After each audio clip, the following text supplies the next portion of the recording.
monticule d'enveloppes, c'est en fin de journée le butin quotidien de ces photographes de quartier. Un amoncellement de pellicules à développer. Voilà, Mais dans ces pochettes, surprise, il y a aussi des appareils. Les fabricants les appellent des prêts à photographier, mais pour tout le monde, ce sont des jetables. Des boîtiers bon marché, utilisables une fois, le temps de prendre une vingtaine de photos. En moyenne, un modèle de base coûte 49 francs, 30% plus cher qu'une pellicule. Et pour 79 francs, l'appareil possède un flash. Quand le film est fini, on donne le tout au laboratoire. Ici, l'heure limite de dépôt est passée. C'est la fermeture du magasin.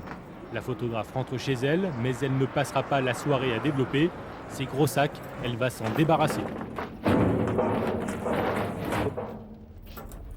Qu'est-ce que c'est? Ça, c'est une poubelle ou quoi, non? C'est la boîte travaux. La boîte travaux, une sorte de grosse boîte aux lettres qui attend désormais la levée du courrier. 19h30, rideau. 20h30, c'est l'arrivée du coursier du laboratoire de développement. Il connaît l'adresse, il a les clés, il aura les sacs.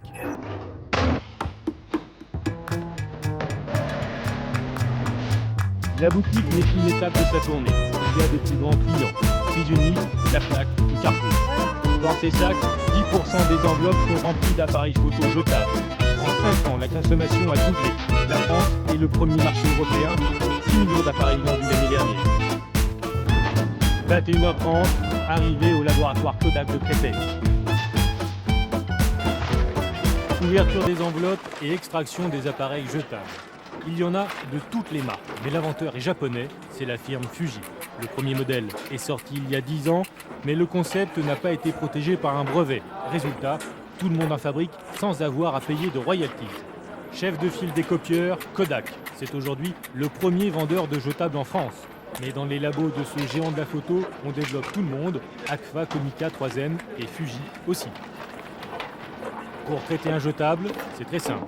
D'un côté, le boîtier va à la poubelle, de l'autre, la pellicule rejoint toutes les autres pellicules dans la filière de développement.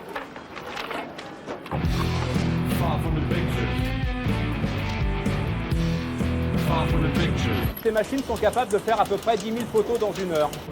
Tous les films sont traités de la même façon sur les mêmes machines. Les pellicules passent dans les mêmes bains de développement.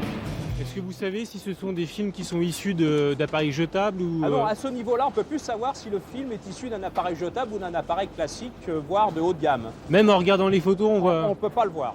Il est impossible de reconnaître un film d'un appareil jetable. C'est impossible. Parce que maintenant, on atteint une qualité extraordinaire sur les appareils jetables. Il y a des films de haute sensibilité, donc on ne voit pas la différence. C'est en bout de chaîne qu'on vérifie la qualité du tirage. Mariage, baptême ou photo porno, cet homme a l'œil sur tous vos clichés. Sur les événements, on sait qu'il n'y a pas longtemps, c'était le Festival de Cannes. Quand il y a après, il y a eu Roland Garros. Là, ça va être le football maintenant. On va avoir des terrains de football. Une fois développées, les photos sont mises sous enveloppe. Elles sont réexpédiées au petit matin. C'est comme ça que vous aurez vos clichés en 24 heures.